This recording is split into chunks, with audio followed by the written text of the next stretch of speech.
ላናት ወይ ንገረኝ እስኪ እና የሰው ይመታል እሷ መምታት አልነበረብኝ መግደል ነበረብኝ እስኪ ንገረኝ ቆይ ምሳሌ ዲቃላት እንዴ እሷ እኮ በቆሻሻ ተናገረችው እንጂ አንተ እኮ በስነ ስርዓቱ አግብተህ ነው ልጅ ወልድከው እሷ ስለማታውቅ ነው የተናገረችው መድብል በቃ እባክህ ተወኝ እኔ ለራሴ ሆድ ብሶኛል በቃ ተወኝ አይ ምንድነው ይሆንከው ቅድስስ ምን ሆነ ነው የምታለቅሰው ንገረኝ እስቲ በቃ ይኸውልህ ብሩክ ሞቷል አንተም እርምን አውጣ አልቅሰህ ቅበረኝ በቃ ሂድ እድሩን ጥራ ጥሩም ባይነፋ ከዛ ቅበሩኝ በቃ እንዴ ካልሆንኩ መሞቴ አትረዱም ወይ አይገባችሁም እናንተ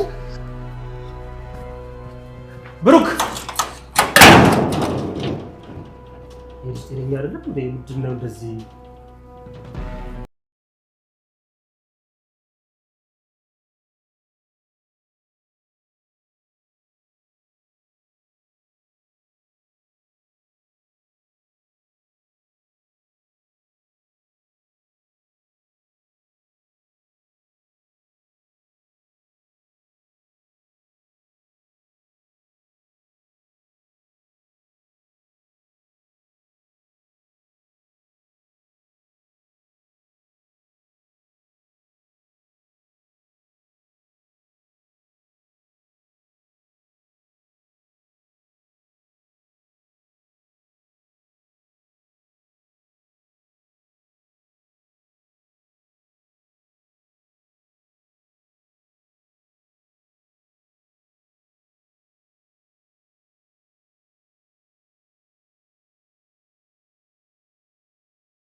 ሰላም እንዴት ናችሁ? በያላችሁ በሰላማችሁ በዘት ይበልልኝ። ለዚህ ቻናል አዲስ ከሆናችሁ ሰብስክራይብ፣ ላይክ እንዲሁም ሼር በማድረግ ቤተሰብ ሆኑ። ተወዳጁ የሆነው ምሳሌ ድራማ እንግዲህ አጓጊ እየሆነ መጥቷል። ብሩክ ማህሌትን ይገላታል ወይስ አይገላትም የሚለው የብዙዎቻችን ጥያቄ ነበረ። ከዚህ በኋላ ብሩክ ማህሌትን ገለው እስር ቤት መግባት አይፈልግም። እሷን ልክ እሱን እንደገደለችው በቁማ ነው መግደል የሚፈልገው። በእርግጥ ማህሌት ከዚህ በኋላ ምንም ዋጋ የላትም። በጣም የደከመች ሰው ነች። መድከም ብቻ አይደለም ተንኮል ስር እየተባለች እንኳን ራሱ መስራት አትፈልግም። ለጠላቶቿ የተባበረች ትገኛለች። እንግዲህ ለብሩክ እውነቱን ነግረዋለች። ብሩክ ከዓለም ጋር ስላየት ማንጋ ምን እያረግሽ ነው ብላት እውነቱን ተናገረች። ቅድስትና ብሩክን አፋች እያለች ነው ዓለም ብላ ዓለም እንደምታስቸግራት ተናግራለች። ዓለምዬ ጥፊዋ አልጠቀማትም። ቀጣይ ደግሞ እንዳሞቅላት ትፈልጋለች። ብሩክ እንግዲህ ቀጣይ መድብል ነው የሚሆነው። ብሩክ እንኳን ጨርሷል። ከቤቱም እንድትወጣ ነው የሚያደርገው። ነገር ግን እሷ ልክ የተለሳለሰች አሁንም ትቆያለች። መድብል በጣም ነው የተቀየማት። ጉድጓድ ያዘጋጀላት ነው። እንግዲህ ዓለም ጥጋብሽን በልክ አርጊው ማለት የነገረችሽ ነው። አንቺ ዛሬ ላይ የከፈልሻት እንደፈለግሽ ግቢ ውጭ እያልሻት ትገኛለሽ። እሷ ለራሷ ታስራና ታማ እንደዛ ሚስኪን ሆና ነው የኖረች ያለችው። ታሳዝናለች። ስራዋ ነው እንደዚህ ያደረጋት። ስለዚህ ነገ ያንቺ ጣፍንታ ይሄ ነው የሚሆነው። ስለዚህ ሰውን ለማለየት ድንጋይ አትፈንቀይ። እንግዲህ ሴራሽና ስራሽን ደግሞ ብሩክም ያውቃል፣ መድብልም ያውቃል። ማሂም ደግሞ ለውጥ ነው ነውጥ መሆን አለበት። ለብሩክ እውነቱን ተናግራ ደግሞ ያው የወዷ ነገር አይሆንላትም። ምበለው አጣው ራበኝ እባክህን ስጠኝ ብር ብላ ብሩክን ለምን ድፍረቷን አስቡት። እንግዲህ ድፍረቷን አስቡት። ብር ጠይቃ ብር ሰጥቷታል። ብሩኬ ቲንክ በቃ ጀግና ብያለሁ። ዛሬ አንተ ነህ ጀግና መባል ያለብህ። አባቶቻችን ምናምን ብሎ የተረተው ተረት አለ ያው እና እውነት ነው። አንድ ሰው የሆነ ለሽንት ቤት ከተቀመጠ ያን በቃ ሱሪውን እስኪታጣ ድረስ ጠብቁት ይባላል። ለመደባደብም ለመግጠምም እና አንተ ያደረከው እንደዛ ነው። ብር ሰጥተሃታል። በጣም ልትመሰገን ይገባል። ፈጣሪ ደግሞ ይህንን መልካምነትንና ቀናነትን አይቶ ይበልጥ በቃ ዲነህ ልጅ መውለድ እንድትችል ነው የምንመኝልህ። እንግዲህ ማሂ ከዚህ በኋላ ስህተት ትሰራለች አትሰራም የሚለው ነገር ምንም ጥያቄ የለውም። ማሂ በጣም ተቀይራለች፣ ብዙ እድል ተሰጥቷታል። ምክንያቱም የካሌብ ራሱ አይፈልጋትም እንድትሞት አውጆባት ታረቀኝ መድብልን ስለሚያውቀውና መድብል ጋር ስለሚግባባ በዛ አማካኝነት ነው የተዋት እንጂ ለሌላ ነገር አይደለም። እንዲሁም ለካሌብ ዋሽቶላታል። ጠፍታብ እያሳደርኳት ነው ያለው። ስለዚህ ከዚህ ድርጊቷ አልታቀፍ ካለች ሟች ነች። እንዲሁም ታረቀኝ መደነቅና መመስገን መቻል አለበት። ጀግና ሰው ሰውን ያምናል፣ ወንድም ጀግና ነው ብሎ ስለ መድብል መስክሯል። እና ብሩክን እሷን እንዳይገድል እሷ ያለቀላት በቃ እንደሆነች፣ ምክንያቱም ለእሱ ስለሚያስብ ነው እሷን ገድሎ እስር ቤት እንዲገባና ህይወቱ እንዲበላሽ ስለማይፈልግ ነው። ስለዚህ ብሩክ ደግሞ ትልቅ ትምህርት የተማርክ ይመስለናል። ከዚህ በኋላ የማሂ ጉዳይ ያለቀ ጉዳይ ስለሆነ ተዋት። አንተ ምንም ነገር አታድርጋት። መድብል ራሱ እንዳደረገ ያደርጋታል። ከመድብልም ባትደርስ እንኳ ራሱ የካሌብ ሰዎች ያሰናብቷታል ማለት ነው። ለራሷ አሁን ላይ የተራበችና የተጠማች ያለች ሴት ናት። ትላንት የቤት እመቤት ነበረች፣ ዛሬ ደግሞ ታማ እጇ አንገቷ ጋር ታስሮ ያለች ሴት ናት። ቀጣይ አለምዬ ዕጣ ፈንታሽ ይሄ ነው የሚሆነው። ምሳሌ እንኳ ራሱ በቤቷ ተሳቃን ያለችው አለምን ጠልታታለች። ምሳሌ በጣም የዋህ በጣም ሚስኪን ልጅ፣ ሰው ወዳድና ሰው አክባሪ ነበረ። ነገር ግን አባቷ መጨረሻ አካባቢ እንግዲህ ማንንም እንዳሰሚ በቃ ለሰው ጥሩ አቶኝ ብሏታል። ከደረሰበት አንጻር ነው፣ ከሌላ አንጻር አይደለም። ምሳሌ በቃ ክፉ ነው መሆን የለብሽ እያለ እንግዲህ መክሯታል ማለት ነው። እሷም እሺ ብላ የአባቷን ምክር ተቀብላ ቢያንስ ክፉንና በጎን እየለየች ትገኛለች ምሳሌም። እንዲሁም ቅድስት ብሩክ ልጅ መውለድ ስላልቻለ ብቻ ትታው አትሄድም። ያ ማለት ግን ነገሩ ቀላል ነው ማለት አይደለም። ነገር ግን እዚህ ጋር ድራማ ስለሆነ በቃ እንደ ተአምር ብለው ልጅ ይወልዳል፣ ምንም ጥርጥር የለውም። ቅድስት ስታረግዝ እንግዲህ ልጁ ከማን መጣ ተብሎ ጥያቄ መፈጠሩ የማይቀር ነገር ነው። ብሩክ በጣም ጀግና ነው። የሴትን ልጅ ያከብራል፣ የሴትን ልጅ ክብር ይጠብቃል። ሌላ ወንድ ቢሆን አስቡት እንግዲህ ብራንባር ለመስበር አረ እንኳን በእጃቸው የያዙትን ያላዙትን ራሱ ድንጋይ ይፈነቀላሉና ለማግኘት ብራንባር ማለት ነው። ብሩክ ግን በጣም ትለያለህ።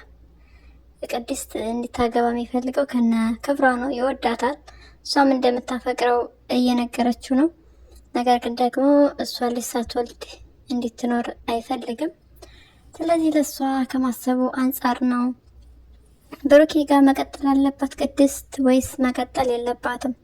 እናንተ ምን ትላላችሁ? እስኪ ኮሜንት ላይ ሀሳባቸውን ጻፉ። በእርግጠኛነት ታረግዛለች። ስታረግዝ ደግሞ ልጁ ከማን ነው ተብላ መጠርጠሯና መወንጀሏ የማይቀር ነገር ነው እንደነገርኳችሁ። ነገር ግን ልጁ እያደገ ሲሄድ መልኩ ምሳሌን ኦር ደግሞ ብሩክን ስለሚመስል በዛ ነገር ችግራቸው የመፈታት እድል ይኖረዋል። አለም ተብዬዋ ግን ከዚህ ነገር እንድትወጪ በትህትና እንጠይቃለን። መድብል ፍቅረኛው ሰገንን እያፈላለገ ነው፣ ፍልሚያ ላይ ነው።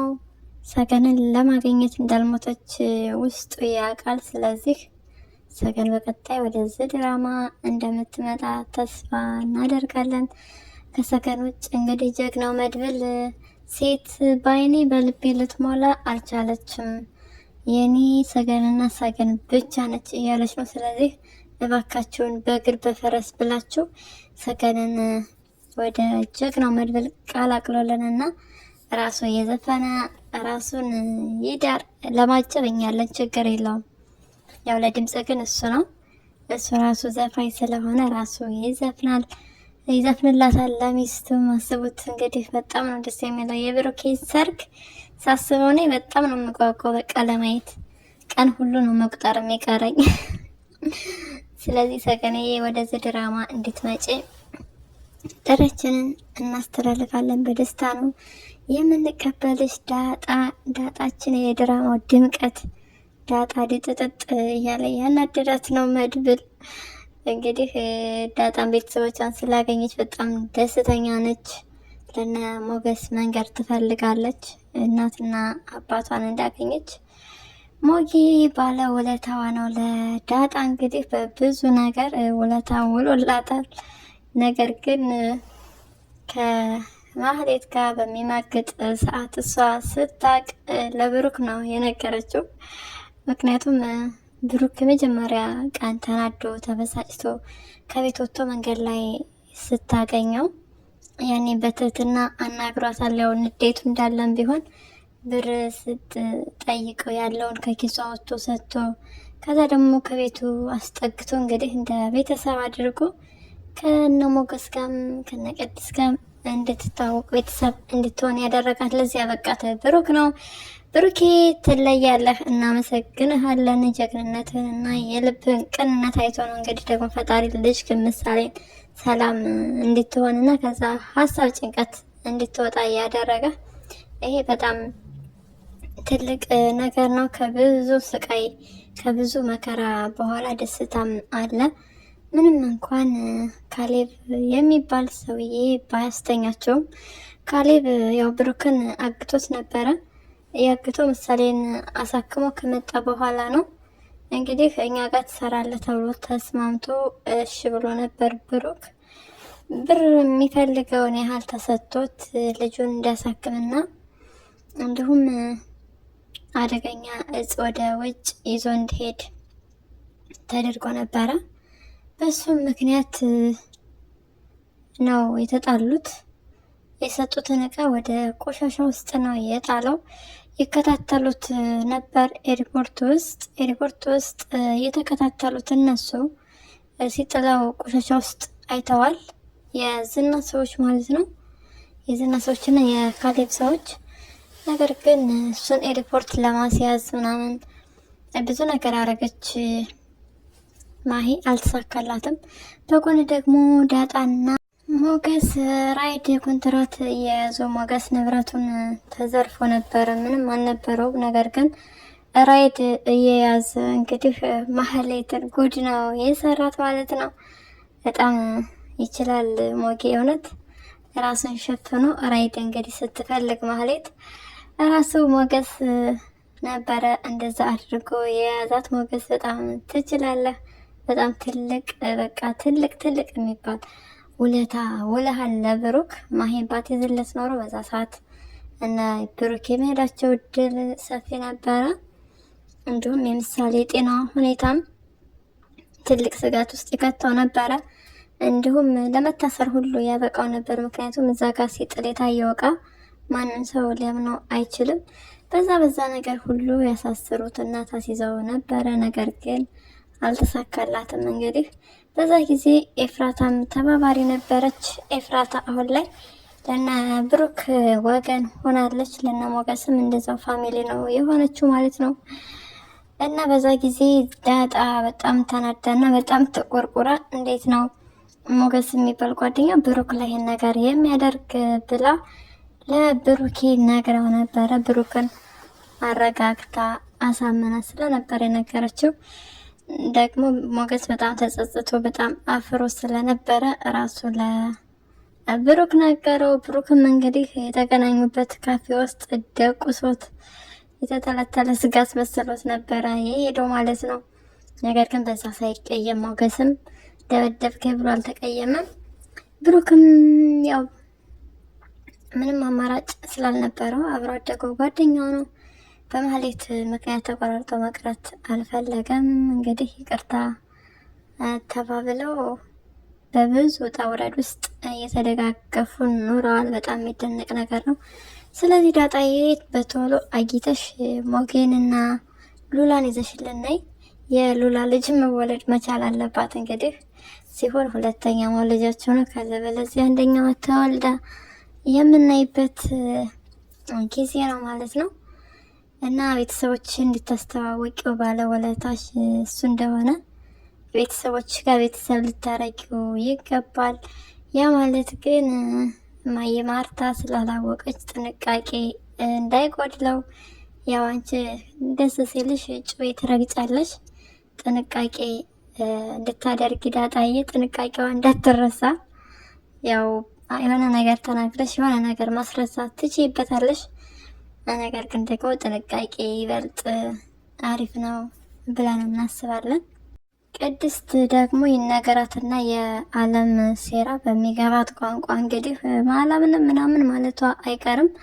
ነገር ግን ብሩኬ ምን እያደረገች እንዳለ ልትነግራት ይገባል።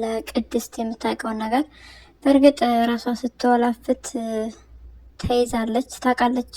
ቅድስት ማሄ ምናምን ብላ እንደዛ ተናግራለች እሷ ጋር እንዳያት። ስለዚህ ለምን ሄደች ማሄድ ለምን አገኘቻት ብላ ቅድስት መንቃት መቻል አለብሽ። ከምን ጊዜውም በላይ ጠላትሽን በጉያሽ አቅፈሽ እየኖርሽ እንደሆነ ሊገባሽ ይገባል። ቅድስት ከረፈደ በኋላ ለማስተካከል እንግዲህ ብዙ መድከም አይጠበቅብሽም። ምክንያቱም ብዙ ነገር ሲባል ስታስተካክይ ነው የኖርሽው። አሁን ደግሞ የማረፊያሽ ሰዓት እንጂ ለጥፋቶቹ ሁሉ የማስተካከያሽ ጊዜ አይደለም። ስለዚህ ከአሁኑ ጥፋተኛውን ጥፋተኛ ነው፣ ትክክል የሆነውን ደግሞ ትክክል ነው ብለሽ በሰላም ኑሮሽን እንድትኖሪ ነው የምንመኝልሽ። ብሩክ ደግሞ የሚያሳዝን ሁኔታ ውስጥ ነው ያለው። እንግዲህ አንቺን በጣም ስለሚወድሽ ነው ሂጂ ከኔ ልጅ ወላጅ ሌላ ባላግቢ እያለ ያለው እንጂ አንቺን የመሰለች ሴት አሳልፎ መስጠት ፈልጎ አይደለም። እየተረዳሹ ነው። የምትረጅበት መንገድ በጣም ነው የምናደንቀው። ይበልጥ ደግሞ ከዚህ በላይ ተረድተሽው አብረሽ ከጎኑ ሆነሽለት ፍቅርሽን በቃ ጽኑ ፍቅርሽን እና ጽኑ እምነትሽን አሳይተሽው እንግዲህ አንድ ላይ እንድትሆኑ ቢያንስ እንደ አዲስ ተጋፍታችሁ ደስታችሁን አይታችሁ ከዛ በኋላ ደግሞ ላለው ነገር ከፈጣሪ ጋር የምትጓዙ ይሆናል። ደግሞ ሁሉም ነገር ይስተካከላል። አበቃ የሚባል ነገር የለም። ለዛሬ ያዝንላችሁ ቪዲዮ ይህንን ይመስላል። ለቤቴ አዲስ ከሆናችሁ ሰብስክራይብ፣ ላይክ እንዲሁም ሸር በማድረግ ቤተሰብ ሁኑ። ሀሳብና አስተያየታችሁን ኮሜንት ላይ ጻፉልኝ።